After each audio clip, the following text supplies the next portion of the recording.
Magandang araw mga kababayan. Welcome sa AJ Commentaries. Tayo po'y muling magkakwentuhan. Tatalakay tayo ngayon at pag-uusapan natin yung kinakasangkutan at ang sitwasyon ngayon ng mag-inang Senador Loren Legarda at Congressman Alejandro Leviste. Sinabi na nga po ng NBI o ng DOJ mga kababayan na nasa PI na yan, preliminary investigation, imbestigahan yung 10 not 10 billion, I'm sorry. Yung solar project na sumatotal ata ay 10 billion ang lugi, pero kung tutuusin, more than that. Kasi niloko nila ang taong bayan, mga kababayan eh. Hindi sila nag-produce ng serbisyong dapat ipoproduce nila. Pero bago po yan, mga kababayan, kung hindi pa po kayo nakasubscribe, subscribe na po kayo, comment at like. So, matapos po ipahayag ng DOJ yan, I think isang araw o dalawang araw na wala na po itong mag-ina na Senator Loren Legarda at Leandro Leviste. Si Senator Loren Legarda sa kalagitnaan ng impeachment trial ay nasa France di umano at merong medical leave. Di natin alam kung bakit siya biglang may sakit ngayon at in-extend pa kasi 2 linggo na siya mga kababayan na di umaattend sa impeachment trial.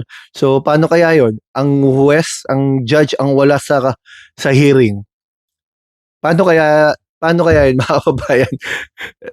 Ah, kakatuwa ano na ganyan ang sitwasyon. Tapos matapang naman sa mga pahayag sa social media na haharapin pero bakit wala sa Pilipinas at si Leandro Leviste na ang punto po kasi diyan nilabi daw tinulungan ni Senator Loren Legarda di umano habang siya ang Finance Committee Chairman ng Senado noong 2019 na ipasa ang franchise ng kanyang anak. Na pinunayan dati ni dating Manila Mayor Lito Atienza dahil ang puhunan ay 1 million lang pero saklaw ay buong Pilipinas. Kaya yan, medyo na-question at binago nila, ginawa nilang 1 billion daw ang puhunan. Pero ito lang bukod tanging proyekto ata, may franchise pero walang specific na lugar. Buong Pilipinas talaga mga kababayan. Ang sabi ni Manila Mayor Atienza o former Manila Mayor Atienza, minsan daw nagkita sila ni Loren Legarda, nagkape or whatever, at minsan din siyang inopera ng 10 milyong piso para suportahan itong solar project ng kanyang anak. Na hindi nga niya sinuportahan at tinutulan niya kasi nga, unang-una, duda siya eh. Anong kapasidad ng batang yon na ipatupad tapos 1 million lamang yung pondo o puhunan para sa buong Pilipinas. So medyo alanganin niya. Pero naaprubahan pa rin yan mga kababayan. Pero naaprobahan, ang ginawa nila, imbes na magbigay ng serbisyo sa mga Pilipino, ibinenta. So kumita pa. Di po ba? Nang walang natanggap na serbisyo ang mga Pilipino. So, yan ay subject na kasuhan, preliminary investigation na, pinag-aaralan na, iniimbestigahan na kung ano bang dapat ikaso, kung kakasuhan man, kung may probable cause man, kung may plunder case man yan, katulad ng sinasabi natin sa RA 7080, kasi tandaan po natin, doon sa Republic Act 3019, Anti-Graft and Corrupt Practices Act, yun doon sa 3E, 3H, 3J ata yun mga kababayan. Kasi mga kababayan, itong si Loren Legarda ay chairman ng Finance Committee nung panahon na yun. For delikadesa nga, dapat nag-inhibit siya eh. Pero inaprubahan yung franchise ng anak niya at base kay Mayor Atienza, naglabi pa siya mismo. Kumbaga lumapit pa siya kung kani-kanino para lang ma-impluwensyahan ng pagdedesisyon at mapagbigyan ng kanyang anak na para sa kanya ata ay genius, pero obviously imbes na harapin niya mga preliminary investigation, sinabi na sila na nakaraan yung anak hindi naman umattend at nasa France daw. Ang tanong natin, bakit kaya sa France? Ano kaya meron? Nagkataon lang kaya nandun sa Zaldico na nasasangkot din dahil yung nahuling talent manager ay kumanta na may plano silang siraan si Executive Secretary Ralph Recto at ang magpopondo di umano si Alejandro Leviste. At doon sa picture na kumalat sa social media, yung meeting nila Jing Paras ay nandoon din ata si Zaldico. So, may connection ba yung mga yan? Di natin alam, kaya bantayan ng taong bayan. Pero ang mahalagang tanong, babalik pa ba yung mga yan o papalipasin ng kaso? May impeachment trial, yung isa sa kanila ay tumatayong hukom. Pero wala sa mismong trial na kanyang huhukuman Deserve ba ng mga Pilipino ng ganyang klaseng serbisyo? Ngayon kung totoong may medical reason 'yan, biglang-bigla at talagang coincidence lang ba 'yun o sana nasa mabuting kalagayan ng kanyang kalusugan ano? Pero ngayon na 2 linggo na siya wala. Tignan natin kung hanggang kailan siya wala at hanggang kailan magtitiis ang taong bayan sa isang sitwasyon kung saan 'pag ang isang makapangyarihang tao ang nahaharap sa alanganin ay nagkakaroon ng sakit at hindi mapanagot sa batas.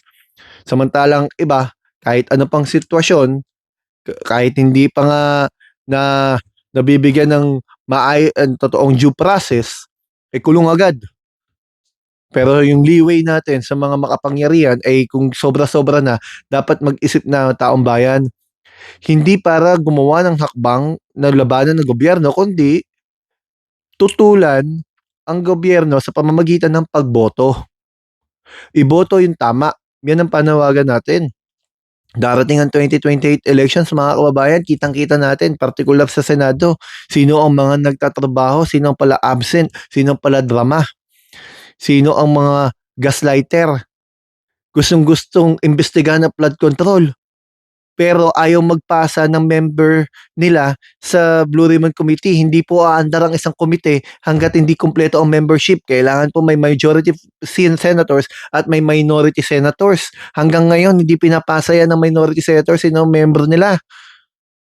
Pero putak ng putak ng mga nakaraan. Ngayon nga, tumigil na dahil nga sinampulan sila ni Ping Lacson, ano? Inimbestigahan niya yun ang Taguig. Tapos yan, nasasangkot sila na sa patong-patong na investigasyon katulad ni Loren Legarda.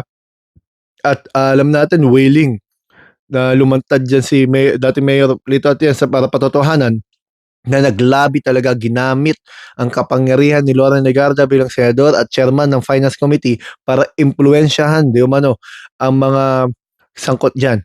Naglabi talaga siya. Inoperan pa nga daw siya ng 10 million pesos mga kababayan eh. So yan yung mga kinakaharap.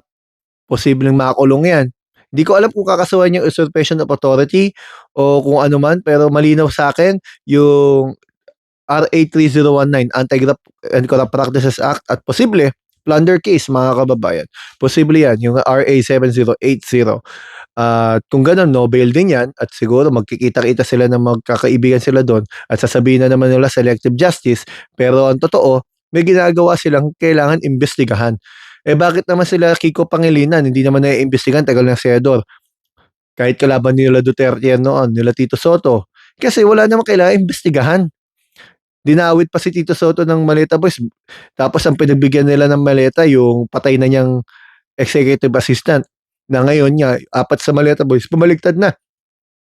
So, sana lamang po mga kababayan, tulong-tulong tayo na matuto at ipamahagi yung kaalaman sa ating mga kababayan na sana bumoto tayo ng mas maayos yung deserve nating mga kandidato, hindi yung mga sinasweldohan ng daan-daang libo at may access sa malalaking pondo pero unang-una hindi pumapasok. Pangalawa, kung pumasok man, nang de-delay lang. Pangatlo, gaslighter. Ayaw naman magpasa ng membership ng mga komite para umusad yung mga concern ng komite. Yan yung mga dapat natin pag-usapan at pag-aralan. Hanggang dito po muna. Maraming po salamat mga kababayan. AJ Commentaries po. Kung di pa po kayo nakasubscribe, subscribe na po sana kayo. Comment at like. Maraming po salamat mga kababayan.